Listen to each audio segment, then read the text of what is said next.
Rated. She go gaga. The man chill, everything been going up nice. Thank God for life. You're alive, you know. It's a go and thing of that. So the man a chill. She wanna go chop, she love the way I flow. Hold that. Ooh. How the whole music thing started. I, was born into a music family. My dad used to play the guitar. So I grew up listening to music. I started playing the piano since I was really small. I've been in the choir in church. Like, my dad made me have piano classes and guitar lessons. So, generally my childhood, my whole the toys I played with while I was small were like musical instruments. So for me, if you ask me the question when I started music or how I started my musical career, I would just say that, I grew up with music. Music has been there. I didn't just, jump into music like, oh, this is what I want to do for a living. So I feel basically my music started since I was really small. I would say officially it started like a few years back, but all the way it's been music for me.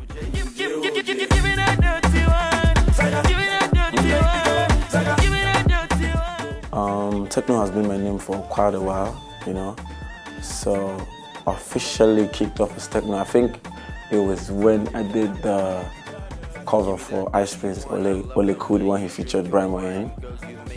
The song got me a lot of audience. That's back then in Abuja, you know what I mean? I recorded the song, I didn't take it seriously, and then somehow a DJ heard it, he played it on radio, and then somehow it got in other radio stations, and then it was just going up and up and up. And then I performed it at a triple white event, the 12 Apostles of Comedy.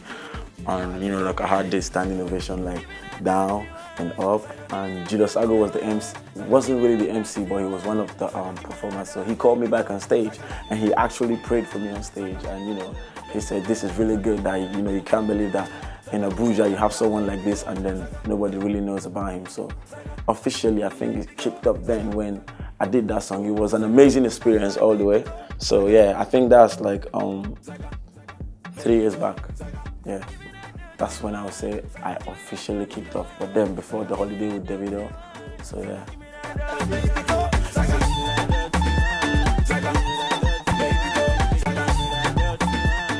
Okay, yeah, I didn't really choose music, yeah. I grew up listening to it.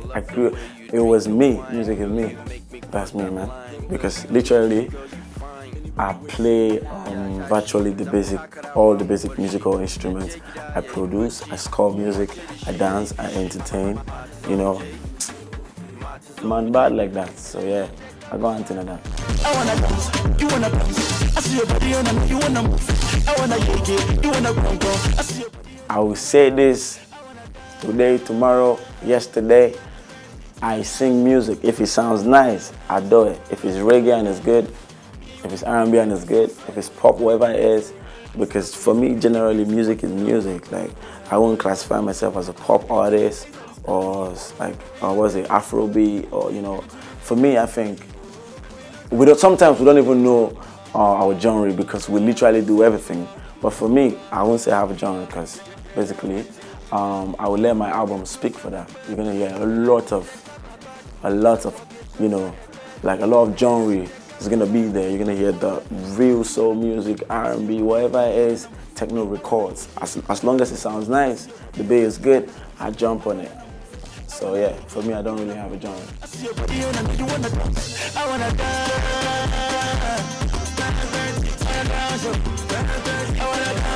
I think what really inspires my music is me hearing a good beat.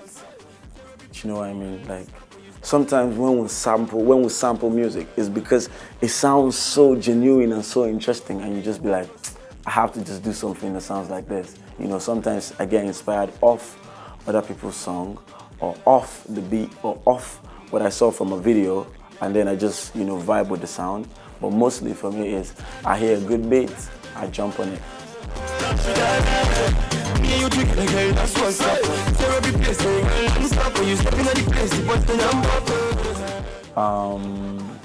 I remember the song I loved the most like growing up and listening to music is You Remind Me of a God, the Usher song, and then Michael Jackson. You remember the time, that music. I walked with that all my days. That was like, it was everything for me, man. It was Michael Jackson, it was Usher, you know, growing up. But right now, I think all the way is Breezy. Badman Breezy. So yeah. She go gaga.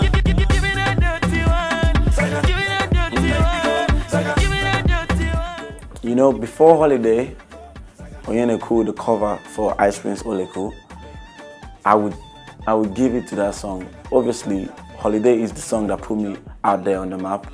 But before Holiday, the song that got me the deal, that got me, you know, the good video, the good push and everything is Onyeneku. So if I'm to be, you know, right with my thoughts and my mindset and everything, and you ask me that question properly, I'll tell you it's Onyeneku. But for the song that really put me out there around the world, my fans from the UK, the Sweden and all, like everywhere around, I think it's Holiday. Say, Tekno and Davido, gospel on the beat. Onyeneku, yeah, I heard Oleku, and every time, every single other time, I love the song so much, you get me? So every other time I normally just do, while I hear the song, instead of me to do Oleku, I'll just go ahead and sing Onyeneku. Onyeneku means who they talk, like who is speaking, who's talking, that's in Igbo. And you know, somehow I just kept doing that until I heard the P-Square album, the one that had the You Dey Make Me Want to Go Jogodo, that song. I heard it, and then down the track you see bonus track, and then the beat was there, and the beat has the same rhythm with Oleku, but then it didn't have the piano on it. So I just sampled it, and then I played the Oleku piano on top of it, and I freestyled the whole song. I'm being honest with you. I freestyled the song, and it was a joke. It was a total joke. So a friend was in the studio and was like, you can't drop this.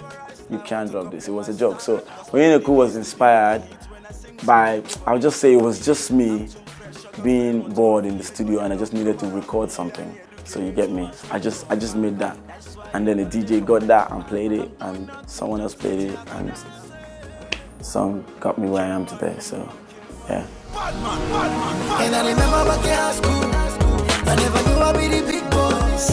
Now I'm making money every day. Every day is holiday. I would say we've had a lot of that, you know, growing up as an artist that nobody knows, like, you know, like a little time back when nobody like really knows who the boy is.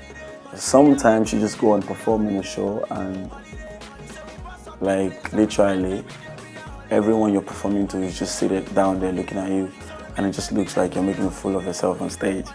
And you perform and nobody shakes, nobody moves, but you just have to keep performing because obviously you came there to perform.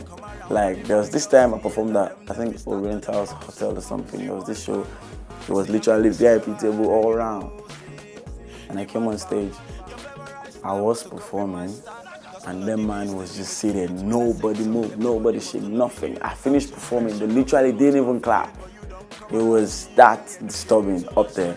But you know, I granted it is, as an artist, however I go, you just have to put up a good show. I know somewhere in their mind they enjoyed it, but you know, probably because they didn't know the man, or say the man never gave them song we didn't know back then and thing.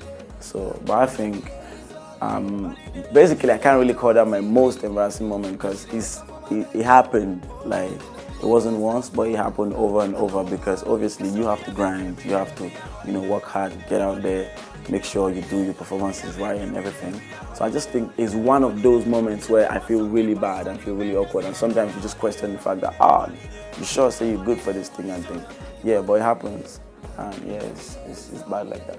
I used to watch her on TV, now she dey wake up on my bed, living a big ass house now, I'm number one on the count, so I make every day be a holiday. Obviously, in my lifetime, for as little as I've been in the industry, I have, you know, definitely a lot of performances that were really amazing and really great. But I'm gonna have to choose the Jimmy Jar Industry Night. It was an amazing experience because Bangali was there, Olamide was there, Nyan was there.